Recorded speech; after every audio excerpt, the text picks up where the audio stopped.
အားလုံးပဲမင်္ဂလာပါဗျာကျွန်တော်ဒီဗီဒီယိုလေးမှာတော့တခြားသူတွေကမိမိပုံနဲ့ဗီဒီယိုတွေဓာတ်ပုံတွေကိုယူသုံးနေဆိုရင် Facebook Note ဒီမှာနော်သတိပေးအောင်လုပ်တဲ့ Face Recognition လုပ်နည်းကိုကျွန်တော်ပြပြပေးမှာဖြစ်ပါတယ်နော်နောက်ပြီးတော့ block ထားသူကိုချီနီးအတစ်နောင်ဖြောင်းနည်းကိုကျွန်တော်ပြပြပေးမှာဖြစ်ပါတယ်โอเคဒါဆိုကျွန်တော်တို့လုပ်နည်းလေးကိုတွားလိုက်အောင်ကျွန်တော်ဒီ setting နဲ့ကိုတွားလိုက်ပါနော်setting နဲ့တွားလိုက်ပြီဆိုရင်ဟိုအောင်နားလေးမှာကျွန်တော်တို့ဒီမှာ face recognition ဆိုတာရှိပါတယ်နော် face recognition ကိုကျွန်တော်တစ်ချက်နှိပ်လိုက်ပါအဲ့ဒီမှာကျွန်တော်တို့ဒီနားလေးမှာ yes ဖြစ်နေရမှာပါဒီကဲလို့ no ဖြစ်နေခဲ့ဆိုရင်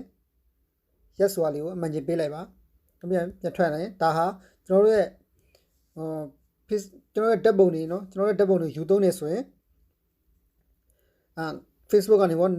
notice 3ပေးအောင်ကျွန်တော်တို့ပြုလုပ်ခြင်းဖြစ်ပါတယ်။ Okay ဒုတိယချက်ကကျွန်တော်တို့ block ထားသူကိုကြည့်နေပါနော်။အဲ့ဒါဆိုရင်ကျွန်တော် block ထားသူကိုကြည့်မယ်ဆိုရင်ကျွန်တော်ဒီမှာ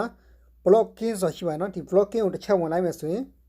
ကျွန်တော်တို့ဘယ်လို block ထားလဲဆိုတာကိုဒီမှာပေါ်မှာဖြစ်ပါတယ်။ဒါလို့ကျွန်တော်တို့က block ထားတဲ့လူကို block ပြန်ဖြည့်ခြင်းနဲ့ဆိုရင်ကျွန်တော်ဒီမှာ unblock ဆိုတာရှိပါတယ်။အဲ့ဒီ unblock ကိုတစ်ချက်နှိပ်လိုက်မယ်ဆိုရင်ကျွန်တော်ဒီမှာ ဘောက်လေးတစ်ခုနဲ့ပေါ်လာရင်ထပ်ပြီးတော့ unblock လုပ်လိုက်ပါဒါဆိုရင်ကျွန်တော်တို့ခုန block ထားတဲ့လူကိုလည်းဖြည့်ပြီးသွားပါပြီเนาะ Okay ဒါဆိုရင်ဒါ block ထားသူကိုကြည့်နေဒါ block ထားသူကိုဖြည့်နေဖြစ်ပါတယ် Okay ဒါတတိယအနေနဲ့ကျွန်တော်တို့ edit step เนาะ edit နောင်ဖြောင်းနည်းလေးပေါ့เนาะ edit နောင်ဖြောက်ချင်တယ်ဆိုရင်ကျွန်တော်ဒီမှာ edit step ဆိုတာရှိပါတယ်ဒီ edit step ကိုတစ်ချက်နှိပ်လိုက်ပါနောက်ကျရင်ဒီကောင်လေးကို on နဲ့ကျွန်တော်တို့ပိတ်ပေးလိုက်ပါเนาะပိတ်ပေးလိုက်ပါပိတ်ပေးပြီးရင်ကျွန်တော်တို့ဒုတိယအနေနဲ့ကကျွန်တော်တို့ကိုယ့်ရဲ့ Messenger ကိုတွားမှာဖြစ်ပါတယ်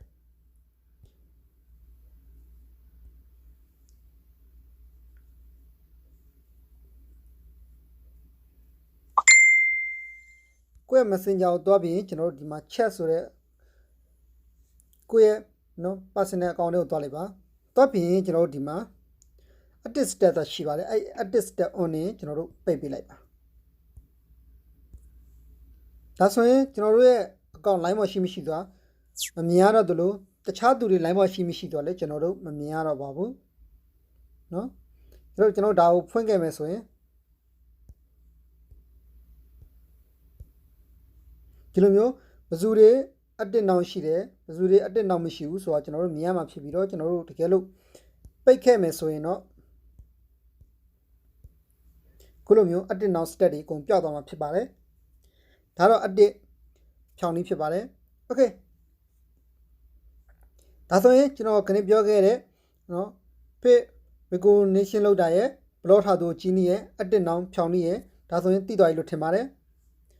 အားလုံးကျေးဇူးတင်ပါတယ်နောက်ဗီဒီယိုတွေမှာကျွန်တော်ပြန်လည်တွေ့ဆုံကြပါအောင်ဆိုတော့